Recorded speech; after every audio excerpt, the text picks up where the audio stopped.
Good morning, dear brothers and sisters. The Gospel reading for our meditation is taken from the Gospel of St. Matthew chapter 23 verses 13 to 22. Jesus said to the crowds and to his disciples, "Woe to you scribes and Pharisees, you hypocrites! You love the kingdom of heaven before men. You do not enter yourselves, nor do you allow entrance to those trying to enter. Woe to you scribes and Pharisees, you hypocrites! You traverse sea and land to make one convert, and when that happens, you make him a child of Gehenna twice as much as yourselves. Woe to you blind guides who say, if one swears by the temple, it means nothing. But if one swears by the gold of the temple, one is obligated.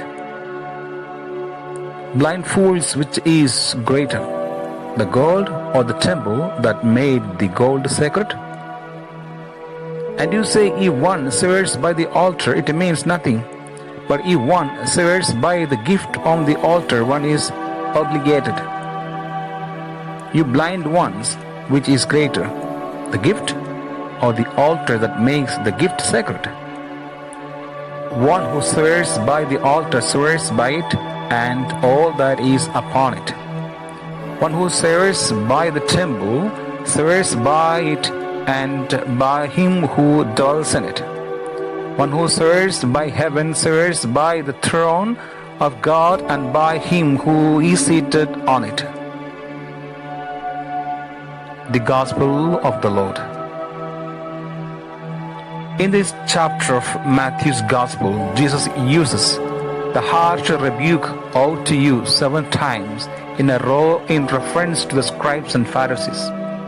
He also calls them blind guides, hypocrites, whitewashed tombs, serpents, brood of vipers, and murderers. Jesus could not be any clearer about his wholehearted and harsh rebuke of these religious leaders. Why is Jesus so harsh toward the scribes and Pharisees? Because they are doing one of the grave evils one can do. They are misleading people in the name of God. Nothing could be worse. Unfortunately, the scribes and Pharisees may not see it this way, but that is precisely one of the main reasons Jesus is so strong in his public rebuke of these religious leaders.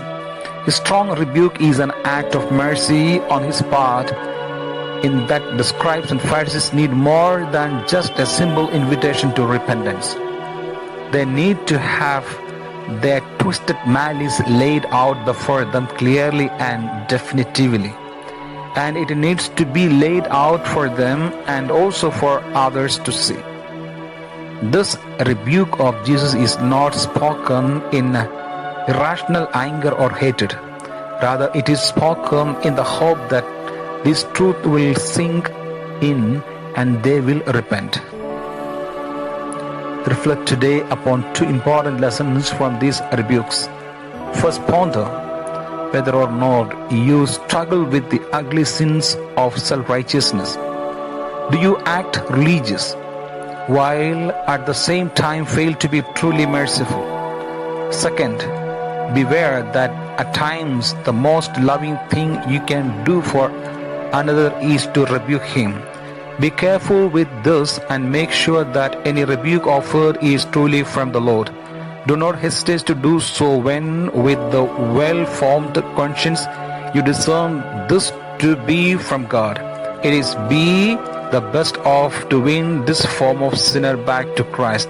May Almighty God bless you in the name of the Father, and of the Son, and of the Holy Spirit. Amen.